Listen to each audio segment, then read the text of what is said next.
سامعین و ناظرین السلام علیکم۔ آپ دیکھ رہے ہیں ہمارا یوٹیوب چینل۔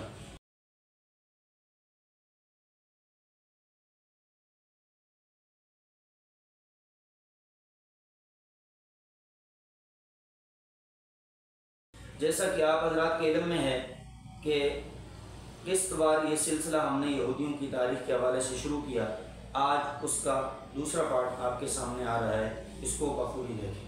فرعون کے ہاتھوں بنی اسرائیل پر ہونے والے مظالم اور موسیٰ علیہ السلام کی وجہ سے بنی اسرائیل کی نجات کے حوالے سے آج گفتگو کریں گے۔ اس کا پس منظر کچھ یوں ہے کہ بنی اسرائیل حضرت یعقوب علیہ السلام کی اولاد تھے، جنہیں اسرائیل بھی کہا جاتا ہے۔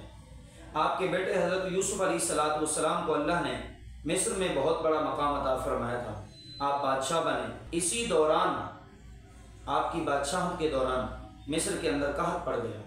قحط کے دوران حضرت یعقوب کے بیٹے آپ کے پاس تشریف لائے اور پھر حضرت یعقوب علیہ السلام بھی آپ کے پاس تشریف لائے۔ بہرحال مصر میں آ کر آباد ہوئے اور یہیں پر آ کر ان کی آگے سلسلہ شروع ہوا۔ وقت گزرنے کے ساتھ ساتھ بنی اسرائیل کی تعداد بڑھنے لگی اور مصر میں ایک الگ قوم ابھر کر سامنے آ گئے بنی اسرائیل۔ حضرت یوسف علیہ السلام کی نسل گزری، اس کے بعد فرعون جیسا ظالم اس مصر کا بادشاہ بنتا ہے۔ اب فرعون نے کون کون سے ظلم ڈھائے، اس کے حوالے سے چند باتیں آپ کی گوش گزار کرنا چاہوں گا کہ ایک وقت آیا جب مصر کے فرعون کو بنی اسرائیل کی تعداد زیادہ محسوس ہونے لگی۔ اسی اثناء میں اسے ایک خواب آتا ہے۔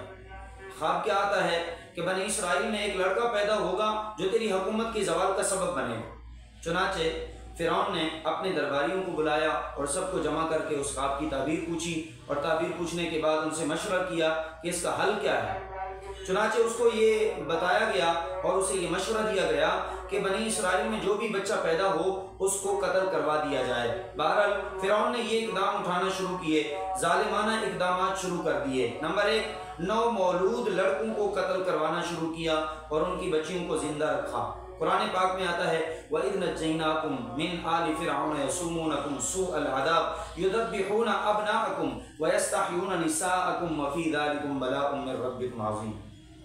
کہ بنی اسرائیل سے کہا گیا یاد کرو جس وقت تمہیں فرعونیوں سے اللہ تبارک و تعالیٰ نے نجات عطا فرمائی، اس حال میں کہ تمہارے بچوں کو قتل کروا دیا جاتا تھا اور تمہاری بچیوں کو زندہ رکھا جاتا تھا اور تمہیں غلام بنا دیا گیا تھا۔ اللہ تبارک و تعالیٰ نے تمہیں اس عذاب سے نجات عطا فرمائی۔ ان کے جو لوگ تھے ان کو غلام بنا کر رکھا جاتا تھا، ان سے سخت کام لیے جاتے تھے، مثلا عمارتیں بنانا، پتھر ترشوانا اور کھیتی باڑی کے کام کروانا، جتنے مشقت والے کام تھے ان کو دے دیے جاتے۔